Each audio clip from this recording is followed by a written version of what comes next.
ரொம்ப சந்தோஷம். ஏன்னா லவ்வருக்கு வந்து நான் கோயம்புத்தூர்ல ப்ரெஸ் மீட் ஒன்று வச்சிருந்தோம். அதுக்கப்புறம் நான் உங்களை கிட்டத்தட்ட 1 இயர் ஆச்சு. இப்போதான் மீட் போன ஜான்வரி வந்தேன். இப்போ இந்த ஜான்வரி வந்ததுல இங்க எல்லாரும் மீட் பண்ணதுல ரொம்ப பெரிய சந்தோஷம். ஸோ குடும்பஸ்தன் அப்படிங்கிற படம் வந்துல சார் சொன்ன மாதிரி தான் இது எல்லா வீட்லேயுமே தினசரி நடக்கிற ஒரு நிறைய சம்பவங்களோட தொகுப்பு தான் இந்த படம். எனக்கு இந்த கதையை வந்து இவங்க சொன்ன விதம் எனக்கு ரொம்ப பிடிச்சிருந்தது.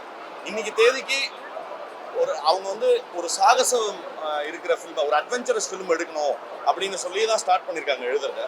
ஸோ என்ன அட்வென்ச்சரை பற்றி எழுதலாம், மலை ஏறதை பற்றி எழுதலாமா, நடுக்கடலை நீந்துறதை பற்றி எடுக்கலாமா அப்படின்னு சொல்லி யோசிக்கும் போது இன்னைக்கு தேதிக்கு ஒரு குடும்பம் நடத்துறதே பெரிய சாகசம் தான், அதை பற்றி எழுதலாம் அப்படிங்கிற மாதிரி இந்த கதையை எழுதி பிடிச்சிருந்தாங்க. நான் அதோடைய பிச்சிங்கே எனக்கு ரொம்ப பிடிச்சிருந்தது. ஸோ அதனால தான் இந்த படத்தை நான் எடுத்து பண்ணணும்னு ரொம்ப ஆசைப்பட்டேன். அண்டு நான் வந்து இந்த படத்தில் நடித்த நடிகர்கள் எல்லாருமே வந்து சின்ஸ் அவங்க வந்து நக்கலைட் ஸ்கீமில் கிட்டத்தட்ட ஒரு 10 வருஷமா 8 வருஷமா வந்து அவங்க டெய்லி கிட்டத்தட்ட வாரம் ட்ரெயின் ஆகிட்டே இருந்திருக்காங்க. ஸோ எனக்கு தான் வந்து இங்கே மிங்கிள் ஆகிறதுக்கு எனக்கு ரொம்ப எனக்கு ஸ்லாங்கோ இல்லை பிஹேவியரோ எனக்கு தெரியல. பட் ஆனால் அவங்க பொறுமை காத்து எனக்காக வந்து நிறைய விஷயங்களை வந்து இல்லை இது இப்படி வராதுன்னு சொல்லி கொஞ்சம் கொஞ்சமாக எக்ஸ்பிளைன் பண்ணி இந்த பர்ஃபார்மன்ஸ் வந்து கிட்டத்தட்ட ஒரு பெரிய டீம் எஃபர்ட் தான். ஸோ எனக்கு பெரிய சந்தோஷம் இந்த படம் வந்து நாங்கள் நினச்ச மாதிரி இன்டென்ட் பண்ண மாதிரி வந்ததில்லை.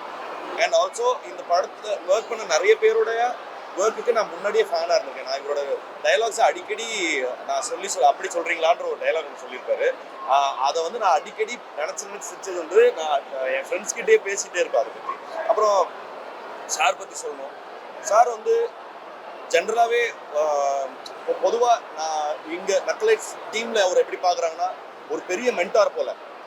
ஆக்சுவலாக அதுக்கு எந்த வகையிலுமே அவருடைய கிட்டத்தட்ட ஒரு பெரிய சுரங்கம். அவர் அவ்வளோ நல்ல விஷயங்களை உள்ளே வச்சுருந்து எல்லாருக்கும் அந்த நல்ல விஷயங்களை கொடுத்துக்கிட்டே இருக்காரு. இந்த படம் பண்ணதில் நிறைய கொஞ்சம் நல்ல விஷயம் நடந்திருக்குன்னா அதில் இவருடைய பழக்கம் எனக்கு கிடைச்சதும் மிக முக்கியமானது. இவர் ஜென்சன் மாதிரியான, முத்தமிழ் மாதிரியான, வினோத் சார் மாதிரியான பீப்புள் எல்லாம் நான் பார்த்தது எனக்கு பெரிய சந்தோஷம். எனக்கு ஷான்வி வந்து என்ன சொல்றது, அவங்க தெலுங்குல இருந்து இங்கே வந்திருந்தாங்க. நான் வந்து இவங்க ஹீரோயின் இவங்க தான் சொல்லி செலெக்ஷன் பண்ணி காமிச்சோன்னா ஏப்பா தெலுங்குல இருக்கவங்க எப்படி கொங்கு ஸ்லாங் எப்படி பேசுவாங்க அவங்களுக்கு வருமானுட்டு. பட் ஆனால் அவங்க வந்து ரொம்ப அமேஸ் பண்ணாங்க. எஃபர்ட்லெஸ்ஸாக அவங்க பெர்ஃபார்ம் பண்ணக்கூடிய ஆர்டிஸ்ட். இன்னொன்று அவங்களோட டெடிக்கேஷன் வந்து அவங்க ஷூட்டிங் அடுத்த நாளுக்கு வராங்கன்னா முந்தின நாளே எல்லா டைலாகும் தரோவாக இது பண்ணிட்டு வருவாங்க. சார் சொன்ன மாதிரி தான் ஒரு டேக் 2 டேக் மேலே அவங்க போனதே கிடையாது. ஸோ அவங்களோட டெடிக்கேஷனுக்கும் என்னோட வாழ்த்துக்கள். ஸோ படத்தை பற்றின ஓவர் வியூ இவ்வளோதான். இவ்வளோதான் இப்போதைக்கு என் மைண்டில் வருது.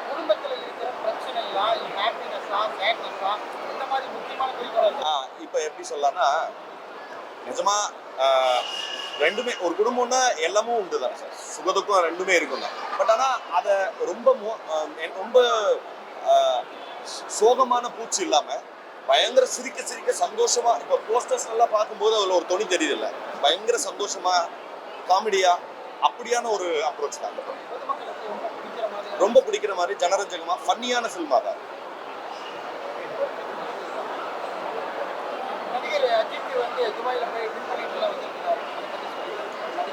சார் ஃபர்ஸ்ட் ஆஃப் ஆல் நம்ம இந்த ஈவெண்ட் பற்றி நான் அது சொல்கிறேன். பட் ஆனால் இதோட ரெஸ்ட்ரிக்ட் பண்ணிட்டா இன்னும் பெட்டர்னு நினைக்கிறேன். ஏன்னா அது எங்களுக்கு உபயோகமாக இருக்கும். ஓகேங்களா? ஒன்று. ரெண்டாவது அஜித் சார் வந்து என்றைக்குமே அக்ராஸ் ஜென்ரேஷன் அவர் பெரிய இன்ஸ்பிரேஷன் தான், பெரிய ஐகான் தான். ஏன்னா அவருடைய தொடர் இந்த பேஷனை நோக்கின சேஸ் வந்து பயங்கரமாக நிறைய. நான் அவர் ஒர்க் பண்ணும்போதுமே அவர்கிட்ட நான் சொல்லியிருக்கேன், அவர் என்றைக்குமே வந்து அவரோட பேஷனை வந்து என்றைக்குமே கைவிட்டதில்லை. அதோடைய ஃப்ரூட்ஸ் வந்து அவருக்கு கிடைச்சிக்கிட்டே இருக்கிறதுங்கிறது இன்னும் எனக்கு இன்ஸ்பைரிங்காக இருக்குது. ஓகே, நம்மளாலையும் முடியும், தொடர்ந்து சேஸ் பண்ணிட்டு இருந்தால் அதை பிடிச்சிருக்கும்.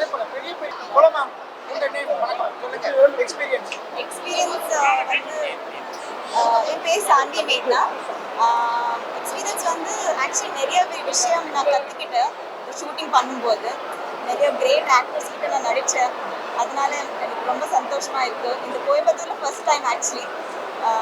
இன்னும் குடும்பஸ்தன் வந்து ஆக்சுவலி இந்த ஸ்டோரி நம்ம எல்லா வீட்டில் நடந்த ஸ்டோரி. அதனால நம்மளுக்கு ஒரு ரிலேட்டபிலிட்டி இன்னும் ஃபன்னு, இன்னும் எமோஷன் அதிகமாக இருக்குது. அதனால நம்ம கண்டிப்பாக பார்க்கணும். ஏன்னா என்ஜாய் பண்ணுறதுக்கு நம்ம பார்க்கணும். படம் நமக்கு அவரு தான் வேணும். இந்த படம்லாம் எப்படி இருக்கு? தமிழ் இண்டஸ்ட்ரி எப்படி இருக்கு படம்? தமிழ்ல தெலுங்கு இண்டஸ்ட்ரி எப்படி இருக்கு? தமிழ் இண்டஸ்ட்ரி எப்படி இருக்கு? சேம் இருக்கு. ஆக்சுவலி இது முதல் அங்க படம் இல்ல. ரேஷ்மிகா தான் ஓடிட்டு இருக்குது. இது எப்படி ஓடுது? Reshmika Rashmika okay okay. அங்க வந்து அதுதான் ஓடுது. இது எப்படி ஓடுது? ஓடுது. வெரி சூன் வெரி சூன் ரொம்ப சீக்கிரமா போகும். பட்ஜெட்டுக்கெல்லாம் வந்து திரையரங்கு உரிமையாளர்கள் வந்து நல்ல ஒரு வரவேற்பு கொடுக்குறாங்க. சின்ன பட்ஜெட்லாம் படமே எடுக்கிறது இல்லைன்னு ஒரு குற்றச்சாட்டு இருக்கு. எனக்கு தெரியல சார். ஏன் சொல்றேன்னா ஃபர்ஸ்ட் ஆஃப் ஆல் எனக்கு வந்து திரைமறைவில் என்ன இருக்குன்றதுக்கான இது இல்லை. பட் ஆனால் அப்படி இருந்திருந்தா என்ன மாதிரி ஒரு சின்ன ஆக்டர்லாம் வந்து இந்நேரத்துக்கு வந்திருக்க இந்த பேட்டியே நடந்திருக்காது. ஆதரவு இருக்க தான் செய்யுதுன்னு. அதே போல ஓடிடியில் வந்ததுனால நிறைய ப்ராப்ளம்ஸ் எல்லாம் கிரியேட் ஆகுது. ப்ராப்ளம் கிரியேட் ஆகுதா?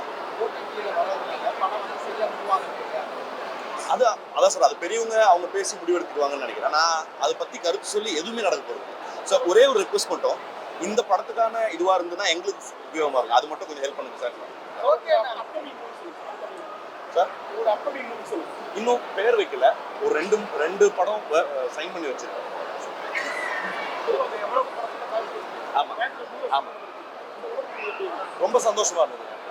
கோயம்புத்தூர் மக்கள் எல்லாருமே பயங்கர சப்போர்ட்டிவ். நாங்கள் நிறைய ஸ்ட்ரீட்ஸில் நிறைய இடங்கள்ல வந்து நாங்கள் ஷூட் பண்ணியிருக்கோம். அவங்க வந்து அதை புரிஞ்சுக்கிட்டு இந்த சைடு வரக்கூடாதா அப்படின்னு சொல்லி எங்களுக்காக பயங்கரமாக சப்போர்ட் பண்ணியிருக்கோம். சினிமா நிறைய வகையான கதாநாயகர்களை பார்த்துருக்குது. ஒரு சராசரி குடும்பஸ்தனை ஒரு கதாநாயகனாக காமிக்கணும் அப்படின்னு சொல்லி நாங்கள் விரும்பணும். ஏன்னா ஒரு சராசரியான குடும்பஸ்தன் என்பவன் அது ஒரு ஆணாக இருக்கலாம் பெண்ணாக இருக்கலாம், குடும்பத்தினுடைய எல்லா சுமைகளையும் தாங்கி, ஆனால் அந்த குடும்பம் சந்தோஷமாக இருக்கணுங்கிறதுக்காக பகல் பார்க்காம ஆண்களும் பெண்களும் உழைச்சிக்கிட்டே இருக்காங்க. அவங்க தான் ஹீரோஸ் அப்படிங்கிறத ரொம்ப சந்தோஷமாக ஹாப்பியாக எல்லா குடும்பங்களும் சேர்ந்து பார்த்து என்ஜாய் பண்ணி செலிப்ரேட் பண்ணுற வகையில் உருவாக்கப்பட்டிருக்கிறது தான் குடும்பஸ்தன் படம். இப்போ இந்த குடும்பஸ்தன் படம் எடுக்கிறீங்க, மத்திய மாநில அரசுகளோட திட்டங்களை ஒழுக்கமாக சேர்றது கிடையாது, பணம் ரொம்ப கம்மியாக வருது, இதனால தான் குடும்பத்தில் பிரச்சனை வருது. அதை டார்கெட் பண்ணி ஏதாவது இருக்குது? அரசாங்கங்களை டார்கெட் பண்ணுறது இந்த படத்தோட நோக்கம் இல்லை. ஒரு சராசரி குடும்பஸ்தன் என்பவன் அவன் அளவில் என்னென்ன பிரச்சனைகளை சந்திக்கிறான். இப்போ தீபாவளிக்கு கடன் வாங்கியாவது குழந்தைங்களுக்கு பட்டு துணியை எடுத்து கொடுத்து பட்டாசு வாங்கி பலகாரம் சாப்பிட்டு செலிப்ரேட் பண்ணுறாங்க. அப்போ ரெண்டு மூடு இருக்கு அவங்ககிட்ட. கடன் வாங்கியிருக்கான், குடும்பத்தோட அன்னைக்கு சந்தோஷமாகவும் இருக்கும். அந்த உணர்வை எப்படி நம்ம புரிஞ்சுக்கிறது? ஸோ அந்த மாதிரியான கைத்து மேலே நடக்கிற மாதிரியான விஷயங்கள் தான் இந்த படம் டீல் பண்ணுது. காரணமே பணமாக தான் வருது. பணம் இல்லைன்னா ஒன்றுமே பண்ண முடியாது. அதை வந்து நம்ம பார்க்குற மாநில அரசாங்கம் மத்திய அரசாங்கம் அவங்களோட டார்கெட்லாம் வருது. அதை எப்படி நீங்கள் அதே டார்கெட்லாம் வருது? இல்லை சார், இந்த படம் அரசியல் பேசல. ஆனால் கடந்த ஒரு 30 ஆண்டு காலமாக இந்த சமூகத்தில் ஒரு பெரிய சேஞ்ச் இருக்கு. எக்கனாமிக் சேஞ்ச் இருக்கு, எக்கனாமிக் பாலிசியில் சேஞ்ச் இருக்கு. அந்த எக்கனாமிக் பாலிசியில் வந்த சேஞ்சினால என்ன நடந்திருக்குன்னா, ஒரு நிரந்தரமான விஷயங்கிறது இல்லை, எல்லாமே தற்காலிகமாக மாறி இருக்கு. அன்சர்டனிட்டிங்கிறது இருக்கு. இப்போ ஐடியில் ₹1,00,000 சம்பளம் வாங்குறாங்க, ஆனால் வேலையில் 10 வருஷம் நிரந்தரமாக இருப்பாங்களான்னு அவங்களால சொல்ல முடியாது. இந்த அன்சர்டனிட்டிங்கிறது நம்மளுடைய வாழ்க்கையில் எல்லா லேயருக்குள்ளேயும் வந்திருக்கு.